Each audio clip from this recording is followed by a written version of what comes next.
Day 195 of the Ukrainian war map, also known as Russia's despicable invasion of Ukraine. Juzzy here, and today is another quick update as I like to take a simplified and down-to-earth approach to the happenings on the ground in Ukraine. And as always, I like to start off with some of those military losses as we take a look at the exhaustion of the Russian forces there. And looks like we hit a bit of a milestone today. So Russian personnel losses in action there. So hit 50,150. Then we move down to the Russian military hardware losses, where there's never a quiet day here in the last few weeks. So starting off with armored combat vehicles, an incredible 25 additional losses on the Russian side, tanks a healthy 9 losses, and artillery a massive 22. Oh, well, we've got one chopper as well, which I should show you a photo for too soon. Then we'll move across to the map and start out in Kharkiv today, the Kharkiv Oblast, where the Ukrainian forces downed 3 Russian drones. Now these are the Orlan 10 variant UAVs that are used quite a bit by the Russian forces. But also in Kharkiv, the Ukrainian military destroyed a warehouse with S-300 missiles used to bombard Kharkiv with. In fact, Zelensky mentioned about this one in his daily video address as well. Okay, then we move down to the ever-contested Donbass, where Russia continues its efforts to establish full control over the Donetsk Oblast. So this white area here in the gaps, so it's something that Russia wants very, very much to say that they can achieve some sort of military strategic goal. Now, settlements around this area did take quite a beating, but we'll start off in the town of Krasny Pakhar, where if we zoom in, it's not far from Horlivka. Now, an actual fire erupted here, right there. So in this location, not a lot of intel yet on what this was, but based on its proximity to the Horlivka ammo dump, closer to the front line that exploded just yesterday, it was probably a backup ammunition supply. Just taking a guess. So Horlivka has had a lot of ammo dumps exploded at least 2 or 3 times. I think the Russian side was starting to learn their lesson and start to pull back even further, but looks like the HIMARS, or whatever the case may be, took it out as well. Also, the counter-offensive continues, but this time, notably in the Donbass region. So this is really interesting. So we'll go back a day, and you might have seen a difference there. Massive push by the Ukrainian side into the village of Sprine. So we'll zoom right in there, and then I'll change the dates. Here we go. And just takes a second to load. Great, there we go. So look at that. Just a massive break into the, I guess in a way now, the defending Russian front line, you could say. I haven't seen a push in the Donbass on the Ukrainian side this big in, I'm not actually sure, ever. It used to be more of a straight line. Now let's go back a day and I'll show you. So you could say it was maybe evenly curved, let's call it a straight line, sure. And then we go forward to see all this contested area now. Just insane. Now I have some theories on why this happened, and bear with me, but it is well known that about 5,000 of the Wagner militia group of the Russian forces do actually man the front lines here. However, recent reports suggest that they got caught up in a bitter dispute with the regular Russian infantry in the Donbass region over the division of war loot, which apparently ended in a bloody firefight. Now, I can't verify or prove these reports, but I'm sure we're going to get more information soon. But Ukraine, therefore, perhaps exploited this frontline weakness, and they're always looking to do that. At the same time, they were looking to make a push into the Donbass. Anyway, it's all pretty incredible stuff, really, and reminds me of a Spartan 300 film quote as well. Then we move across to the Zaporizhia region, where Ukraine also attacked a Russian base in the occupied oblast. So just across the river from Nikopol. So right here. Now, Ukraine's intelligence reported an explosion inside the storage where ballots for holding a staged referendum were kept, saying that all the paper materials were burnt out. Now, this is indeed a topic for another video, but basically Russia is looking to hold these completely fake and staged referendums, voting for oblasts like Zaporizhia and Kherson to become independent or become Russian, effectively. It's the sham of the year, and I promise to touch on that in a later video as well. And of course, as always, we move across to the Kherson Oblast, where the main counteroffensive has been in the last few days at least now.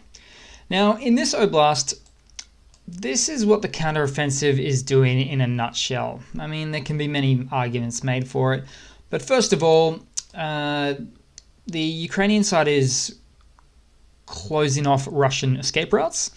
It's also separating Russian troops in the North Bank, right here. It's cutting supply lines and taking out Russian supply depots beyond, or well beyond the front line, so Russian supply lines way back. It's limiting or completely stopping Russia's access to the south of the Dnipro River, so inability to flee. And I mean, apart from a light walking path that they could go through, but no heavy ordnance or like a tank, for instance, could retreat.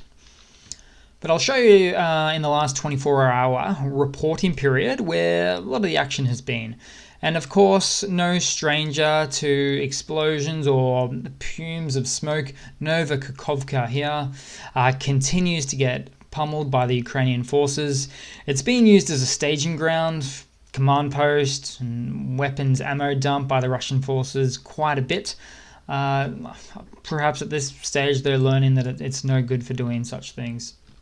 Also, right above it, in the Kozatsk location here, something of a staging ground on the other side of the dam bridge there, which is not very usable at all. You've probably seen enough footage of that. So a bit of an explosion occurring there as well. Then we move all the way down to Tomnya Balka, right over here, where, there it is, right there. So there was a detonation there as well, a Russian ammunitions depot too. I feel like it's getting boring just saying ammo depot, ammo depot, ammo depot all the time. And explosions reported just to the south side as well, right here at Hola Pristan. Now, these are just reports, very difficult to confirm. I don't have a photo either, but I'm sure we'll get more information on that soon too. And just lastly, another explosion at the Chernobevka region here. So this is being quite heavily used. It's a well-known sitting point for Russian commanders, and there's the airfield right next to it, so no wonder there as well. But this one also got hit there as well by the Ukrainian forces. Now let's have a look at the date map in this area, because this is actually quite important too on a couple of spots. So we'll go back to yesterday and we'll jump across to today. You'll see two major differences here. Quite the push here, where the Ukrainian forces look to be separating the Russian forces on the east of this T-2207 highway, and up the top there as well. So we'll go backwards and forwards again. This area is in question there as well. So certainly the counteroffensive is going strong. Not the latest information, because these things are still actually happening as we speak. But we are getting a bit of a better visual picture every day, every hour almost. And I guess on this topic here, the ISW think tank, so that's the International Study of War, said that Ukraine's counteroffensive is tangibly degrading Russian capabilities in the south, and they're usually referring to the Kherson Oblast. And with updates like these, it feels like a pretty accurate assessment as well. And a little bit more generally, over the last 24-hour reporting period, Russia continues to sustain personnel, equipment, and equipment losses really in the south, in this area. So the Operational Command South for the Ukrainian army said that Ukraine destroyed 4 Russian tanks, 1 Kamov Ka-50 helicopter, 12 units of armoured vehicles and eliminated 86 Russian troops. Ukraine forces also conducted 18 strikes on Russian positions and support points and destroyed 4 ammunition depots, 1 communication station, and 1 anti-tank missile system. I think that I did actually show you all 3 or 4 of the ammo depots there as well a moment ago. And here's just a quick video of Ukrainians in the south here. So it's really of a Russian BMD-2 infantry fighting vehicle that was captured by the Ukrainian army in the Kherson Oblast offensive recently. The date is unconfirmed, but was probably no more than a couple of days ago. And then we move across to a little bit of news. So not much on this one here today, but I'll start off with, so Ukraine's military has advised that Russian forces have placed equipment in kindergartens and churches, sort of like I guess a safety zone for the Russians these days, whether it's a nuclear power plant or a kindergarten. They know that Ukrainians aren't going to strike them as much, but churches as well. Gee, bit of a dick move again, but it is what it is. And just a little bit on Russian economic news. The Russian economic minister considered a notable contraction of the Russian economy in the last quarter, very recently, but he said that he expected periods of growth by the end of the year in the Russian economy. Now, on the other hand, a Bloomberg report gave 3 scenarios for Russia's economic outlook, and the first 2 scenarios were just horrible outlooks. The best outlook was still pretty dismal, saying that the Russian economy won't even be back to where it was pre-war, so pre-war time, therefore pre-February 24th time, until about 2030. So not a great outlook for Russia there.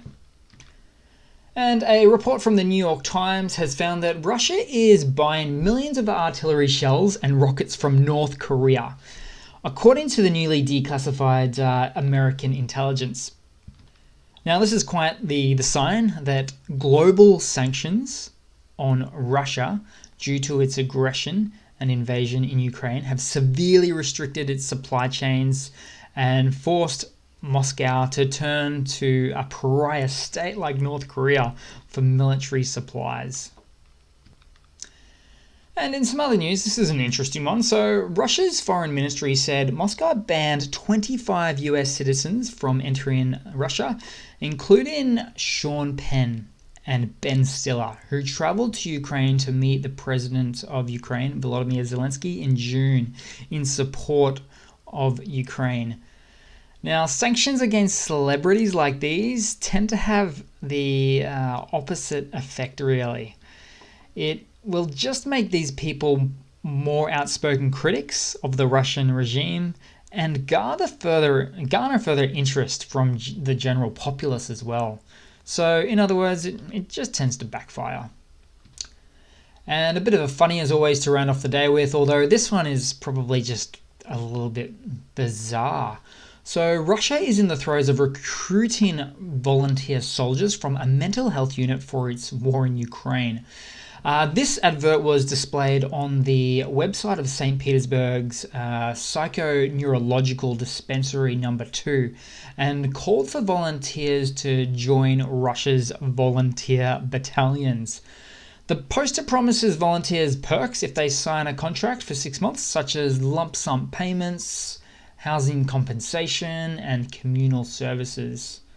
And it was actually a Russian investigative reporter who posted this photo on Twitter with the comment, quote unquote, "This moment has arrived. Volunteers for the war with Ukraine are already being recruited on websites of the Psychoneurological Dispensary No. 2 in St. Petersburg." And he goes on to say, "Will they make a separate battalion out of the mentally unbalanced, or will they mix with convicts?" And it's kind of a below-the-waist comment, in a way, making fun of Russia's low-quality control with its soldier intakes. So that's about it for today, guys. It's been a busy day in the office, so I've had to keep this a little bit short, perhaps a little bit less in-depth than I've wanted to. But no, I really appreciate your support. Thanks for your time, and do comment, subscribe, hit that like button. Avoid the trolls in the comments section as much as you humanly possibly can, and I do hope to see all of you guys there in the next one. Cheers.